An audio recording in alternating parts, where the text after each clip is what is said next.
Royal Enfield की अभी तक की जर्नी कैसी रही और कैसे यह एक इंडियन ब्रांड बनी और वो कौन सी खामियां थी जिसे सिद्धार्थ लाल ने दूर किया और रॉयल एनफील्ड को एक पॉपुलर ब्रांड बनाया। आज की इस वीडियो में हम इन्हीं सब बातों को गौर से जानेंगे। रॉयल एनफील्ड की शुरुआत आज से तकरीबन 125 साल पहले इंग्लैंड में हुई थी। रॉयल एनफील्ड की शुरुआत अल्बर्ट एडी और R.W. स्मिथ ने साल 1892 में किया था। उस समय इस कंपनी का नाम था एडी मैन्युफैक्चरिंग लिमिटेड। यह कंपनी आर्म्स फैक्ट्री के लिए बंदूक के छोटे छोटे पार्ट्स बनाने का काम करती थी और फिर आगे चलकर 1896 में एडी मैन्युफैक्चरिंग के अंडर में ही और भी कंपनियां बनाई गई, जिसका नाम दिया गया the new Enfield cycle company. यह कंपनी साइकिल्स और उसके पार्ट्स बनाती थी और इस कंपनी ने कुछ नई सोच के साथ 1899 में 4 पहियों वाला साइकिल बनाया और फिर ठीक 2 साल बाद 1901 में एनफील्ड ने साइकिल पर ही इंजन जोड़कर अपनी पहली मोटरसाइकिल तैयार की, जिसमें उन्होंने मिनेर्वा नाम के कंपनी का इंजन यूज किया था। और फिर 1903 में एनफील्ड कंपनी ने कार बनाने में भी अपनी दिलचस्पी दिखाई। हालांकि उन्हें इस बिजनेस की वजह से अगले कुछ सालों में काफी ज्यादा नुकसान झेलना पड़ा और इसलिए उन्होंने 1907 में अपनी कार बनाने वाली कंपनी को ऑल डेज नाम के कंपनी को बेच दिया। अब उन्होंने अपना पूरा ध्यान मोटरसाइकिल्स बनाने पर ही रखा और उन्हें अपनी पहली बड़ी सफलता 1914 में मिली, जब उन्हें पहले वर्ल्ड वॉर के दौरान ब्रिटिश वॉर डिपार्टमेंट के द्वारा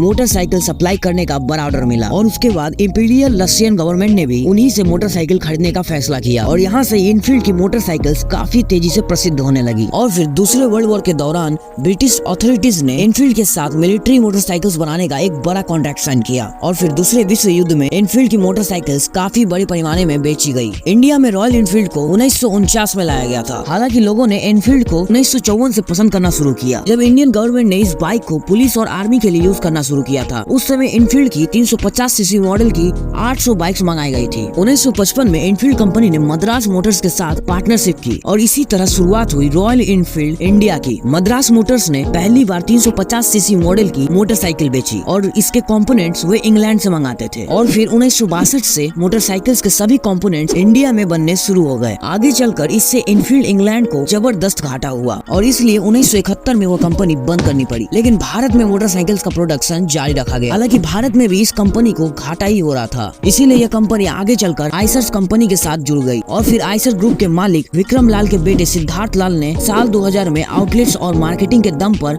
वापस इस मोटरसाइकिल्स की सेल्स बढ़ा दी, क्योंकि उन्होंने समय के हिसाब से डिजाइन और कई खामियों को देखकर उसे सुधारा। और ये एनफील्ड बाइकर्स के लिए अलग अलग राइड भी ऑर्गेनाइज कराती थी, जिससे लोगों में इस बाइक का क्रेज बढ़ता गया। और आज के टाइम पर रॉयल एनफील्ड न सिर्फ इंडिया बल्कि America, south Africa, Australia, Indonesia जैसे 50 से भी ज्यादा देशों में बेचे जाते हैं। 2013 में रॉयल एनफील्ड के कुल 81,446 मोटरसाइकिल्स बिकी। वहीं 2014 में 51% की ग्रोथ के साथ 1,23,018 मोटरसाइकिल्स बेची गई और 18 सितंबर 2017 को रॉयल एनफील्ड क्लासिक 350 और क्लासिक 500 मॉडल की बाइक लॉन्च की गई थी। आई होप आपको रॉयल एनफील्ड की स्टोरी काफी पसंद आई होगी। वैसे अगर आपके पास भी रॉयल एनफील्ड की बाइक मौजूद है तो कमेंट में हमें यस टाइप करें और ऐसे ही नॉलेजेबल वीडियो देखने के लिए हमारे चैनल को अभी सब्सक्राइब करें।